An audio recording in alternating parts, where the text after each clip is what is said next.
reduced into those in which content pre-domesticates and those in which form.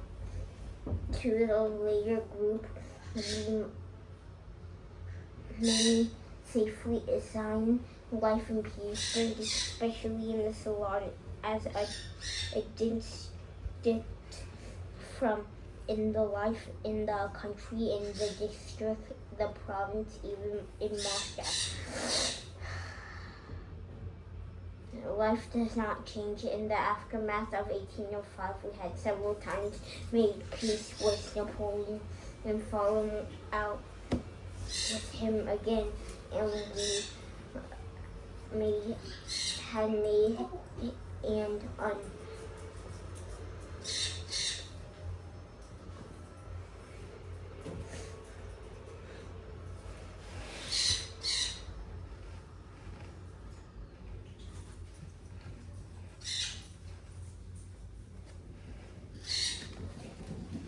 warring of Europe in a spiteful plot aimed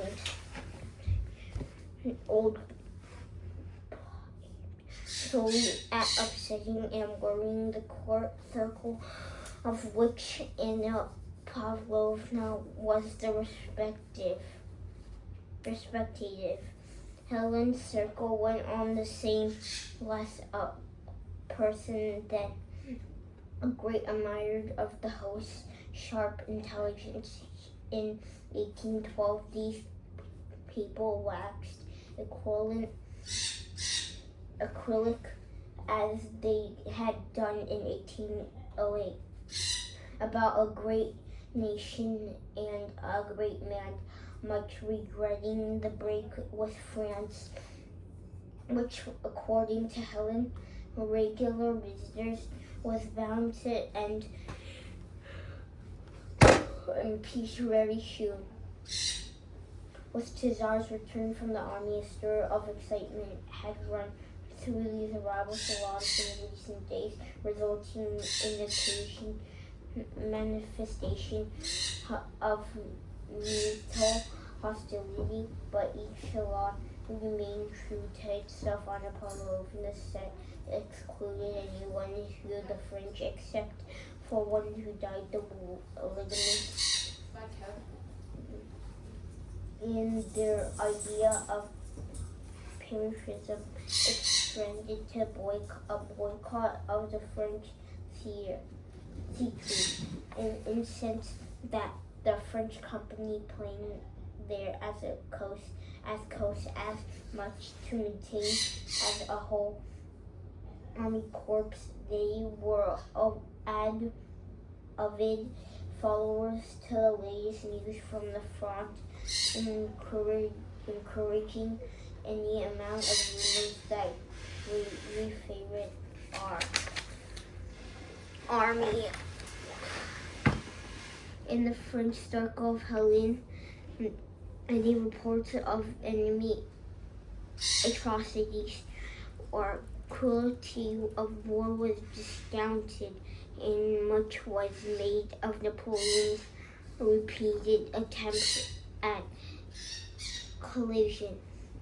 This group roundly condemned as premature any suggestions that it was time to plan the evacuation of court school and the girls' college, patronized by the Dowager Empress. Helen Salom looked on the whole process as men going through the motions of war, with peace not far away at all.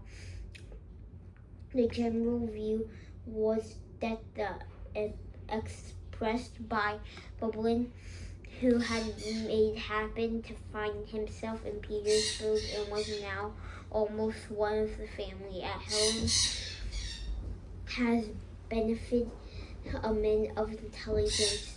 Things would be decided not by gunpowder, but brings behind it the infusions of Moscow news, of which reached Petersburg along with Tsar and was looked on in Helen's salon with knowing irony and a measure of discreetly handled scorn.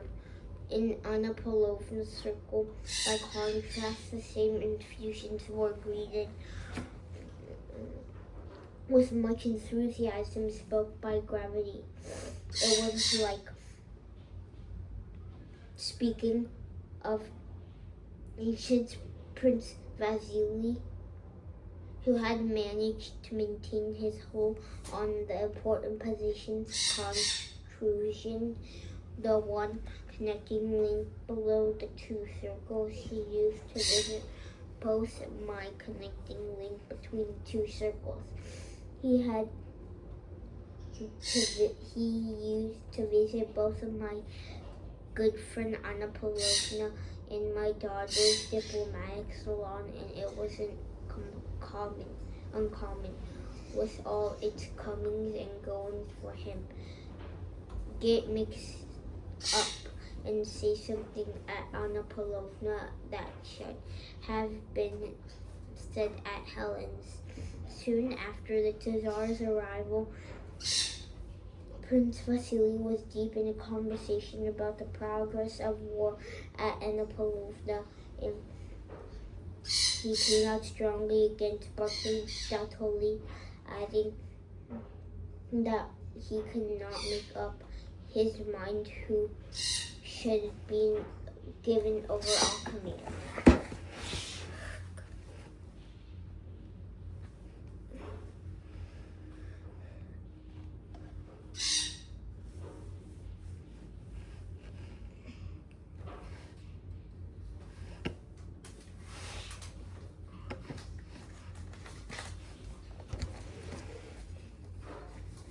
On the 11th of August, Rostov and Lagin, accomplished by Lavushka, just back by the imprisonment of the French and Hussars, orderly left by 10 miles or so.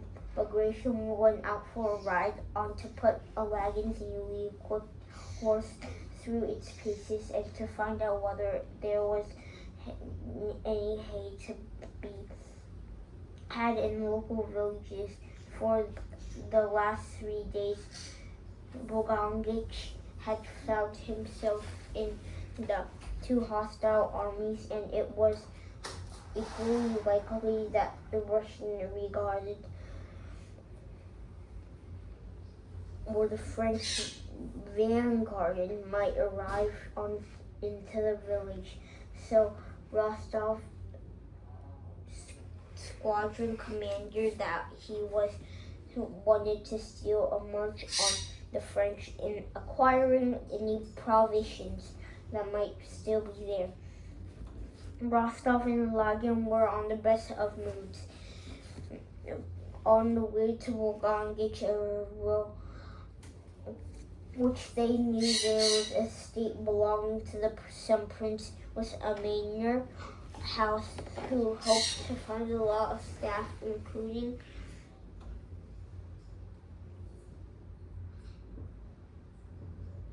perhaps one or two pretty servant girls. They asked Lavushka all about Napoleon and laughed at what he told them. First, they raced each other to put Lagin's horse under pressure. Rostov was completely unaware of the village that they were riding towards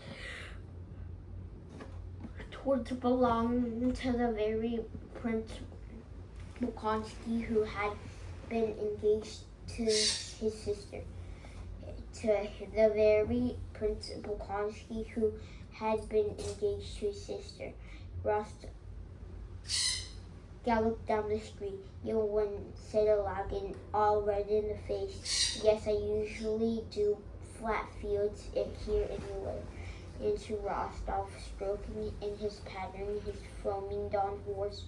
A cod from a while back referring to his own miserable nag, more suited to homely carriages, but I didn't want to embrace you.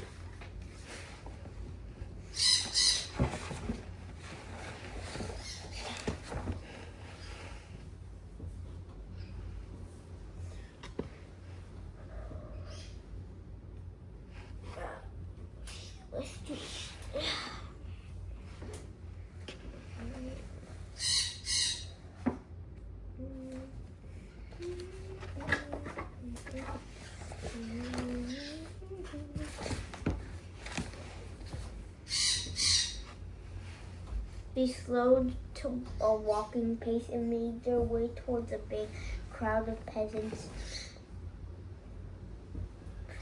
standing in front of a barn. Some of them doffed their caps, others who didn't just started, they rode up.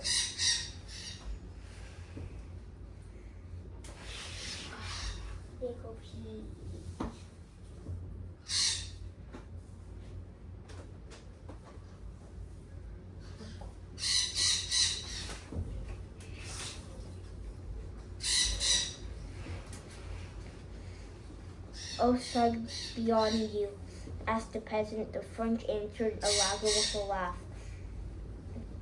And this here is Napoleon, he said, pointing to Larushka. So you Russians then, the peasant inquired. You got so many men here? Asked another stocky peasant, making his way over. Yes, plenty, answered Rostov, but what are you doing all here? Yeah, it's some kind of holiday.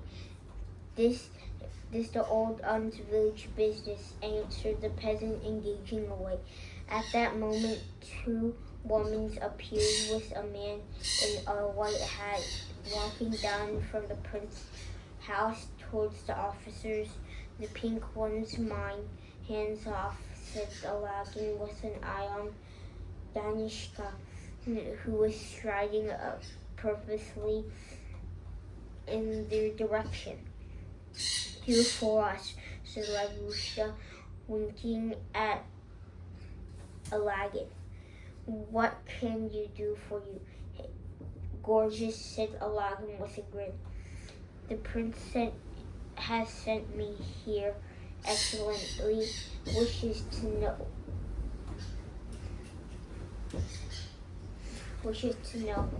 Away. At that moment, two women appeared with a man in a white hat, walking down from the prince's house towards the officers. The pink one's mine, hands off, said Aladdin with an eye on Danishka, who was striding purposefully in their direction. Do it for us, said Larushka, winking at Aladdin. What can I do for you, said Aladdin with a grin. The prince sent me. Her Excellency wishes to know what regiment you're from and who you are. This is the Count Rostov squadron of Commander Aajw, humble servant. Hey, Kopi.